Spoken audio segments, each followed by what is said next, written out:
High বন্ধুরা, আজকে আমি তোমাদের সঙ্গে পটল চিংড়ির একটি দুর্দান্ত রেসিপি শেয়ার করব।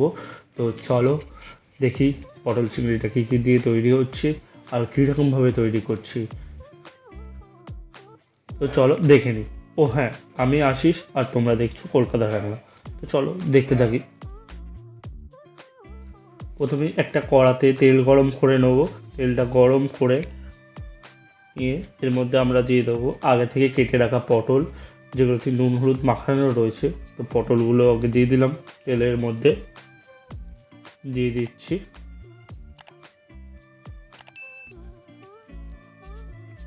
এরপর পটলগুলোকে কিন্তু ভালো করে ভাজতে হবে।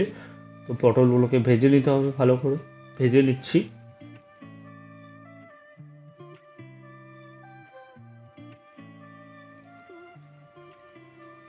পটলগুলো ভাজা হয়ে গেছে, এবার আমি এটাকে একটা প্লেটে করে তুলে রেখে দেবো। পটলগুলোকে তুলে নিচ্ছি। তো এরপর আমরা ওই তেলের মধ্যেই দিয়ে দেবো আলুগুলো, যেগুলোকে দেখো একটা আলুকে 4টে ভাগ করা হয়েছে। তো আলুগুলোকে আমরা ভালো করে ভেজে নেব। আলুটার ক্ষেত্রে একটু চাপা দিয়ে দিয়ে ভাজলে তাড়াতাড়ি সেদ্ধ হয়ে যাবে আলুটা, সেই জন্য আমরা চাপা দিয়ে দিলাম। চাপা দিয়ে দিলে তাড়াতাড়ি সেদ্ধ হয়ে যাবে। তো দেখো আমাদের আলুগুলো কিন্তু প্রায় ভাজা হয়ে গেছে। তো এই দেখে নিচ্ছি একটুখানি। তো এবার আলুগুলোকে আমরা তুলে নেব। আলুগুলোকে তুলে নিচ্ছি। তো আলুগুলো তোলা হয়ে গেছে।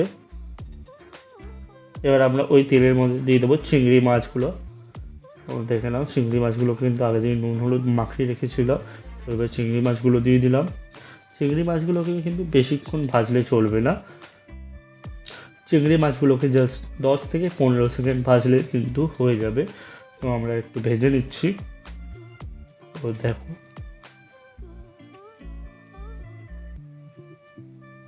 চিংড়ি মাছগুলো কিন্তু আমাদের ভাজা হয়ে গেছে। তো দেখে নাও একবার, এইরকম কিন্তু ভাজতে হবে। তো এবার আমরা চিংড়ি মাছগুলোকে তুলে নেব।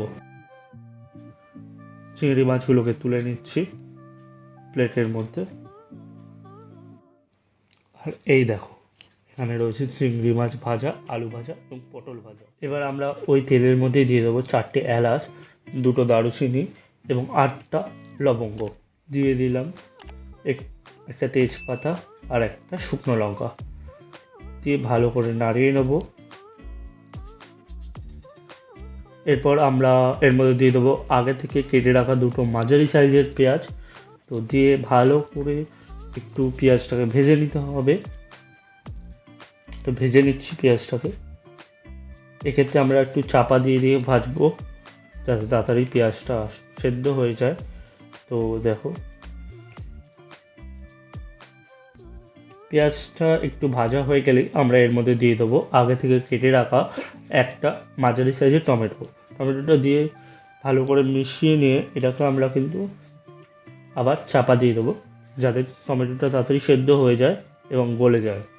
তো দিয়ে দিলাম চাপা। এরপর চাপাটা খুলে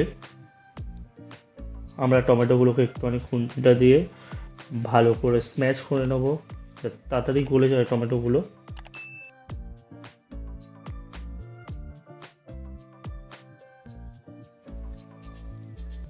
এরপর আমরা এর মধ্যে দিয়ে দেবো 2টো কাঁচা লঙ্কা, দিয়ে দিলাম।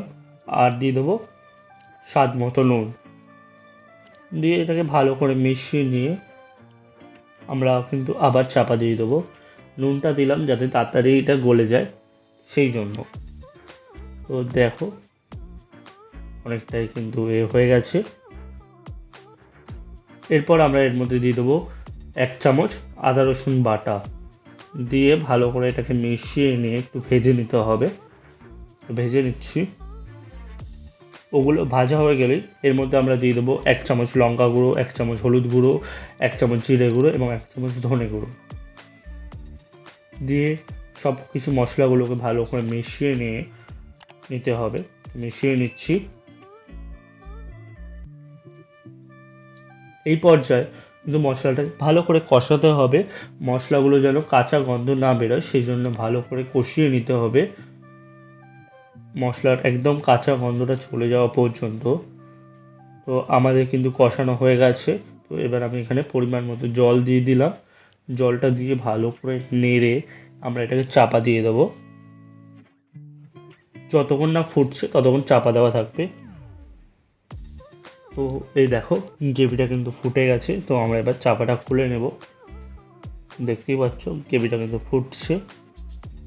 তো একটু ভালো করে মিশিয়ে নিয়ে এর মধ্যে আমরা এবার দিয়ে দেবো আগে থেকে ভেজে রাখা আলুগুলো দিয়ে আমরা একটু ভালো করে নেড়ে নেব। তারপরে আমরা দিয়ে দেবো পটলগুলো দিয়েও আমরা কিন্তু ভালো করে একটু মিশিয়ে নিতে হবে গ্রেভিটার সঙ্গে। এই পর্যায়ে একটু স্বাদটা দেখে নিয়ে নুন বা চিনি যেটাই কম হোক সেটা একটু দিয়ে নিতে হবে। তো একটু ফুটে গেলেই এর মধ্যে আমরা এবার দিয়ে দেবো চিংড়ি মাছ ভাজাগুলো। তো এই দেখো আমরা কিন্তু চিংড়ি মাছ ভাজাগুলো দিয়ে দিচ্ছি। চিংড়ি মাছ ভাজাগুলো দিয়ে ভালো করে আমরা মিশিয়ে নেব গ্রেভিটার সঙ্গে। তো মিশিয়ে নিচ্ছি। গ্রেভিটাকে এবার একটু ফুটিয়ে নিতে হবে। তো এবার একটু ফুটিয়ে নেব। আর এই যে আমাদের কিন্তু পটল চিংড়ি রেডি হয়ে গেছে। তো তোমাদের যদি ভিডিওটা ভালো লাগে তো লাইক করে দিও। কেমন লাগলো ভিডিওটা সেটা কমেন্টে বলো। আর বাড়িতে কিন্তু তোমরা ট্রাই করে সেটাও বলো কেমন হয়েছিল টেস্টটা।